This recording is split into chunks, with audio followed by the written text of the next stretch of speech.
It was a goodwill gesture today in the stadium कि जब ambassador to Palestine वो आए और he was today in the match तो solidarity के लिए he was there in the opening you know जब दोनों कप्तान आते हैं तो ये तस्वीर भी आप देख रहे हैं रिजवान और बाबर और उनके साथ वो थे and with this you know हम थोड़ा सा इस पे अगर bravely discuss कर सके for a minute कि yes there is a thing that is happening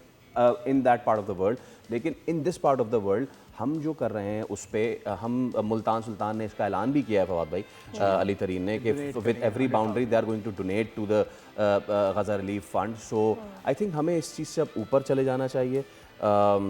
you know we should not dismantle our own things हमें प्रॉपर तरीके से जो हम कर सकते हैं वो हमें करना चाहिए। Exactly. इंसानियत के लिए इंसानियत से बड़ी कोई चीज़ नहीं है और बड़ी अच्छी खुशी की बात है कि पाकिस्तान क्रिकेट बोर्ड ने ये स्टैंड लिया कि वो आए यहाँ पर साथ साथ मुल्तान सुल्तान को भी इसका बड़ा क्रेडिट जाता है और चीज़ें चलनी चाहिए। मेरे ख्याल में जब आप अच्छी चीज़ों को अप्रिशिएट करते हैं ना तो अच्छी चीज़ें मल्टीप्लाई होती हैं। एग्जैक्टली अगर आप मेरे ख्याल में अच्छी चीज़ों को मल्टीप्लाई नहीं करते डिवाइड करते चले जाते हैं उनको तो जा रहे हैं फौरन उसका गुडविल जेस्चर एक चीज़ आपको बताइए हसन अली बांग्लादेश के खिलाफ खेलने वाले ये ब्रेकिंग आ गई जनाब हमें कल लग ही रहा था कि Hasan Ali was on song तो चलें सब्सक्राइब करें और बेल दबाएं ताकि कोई खबर रह न जाए।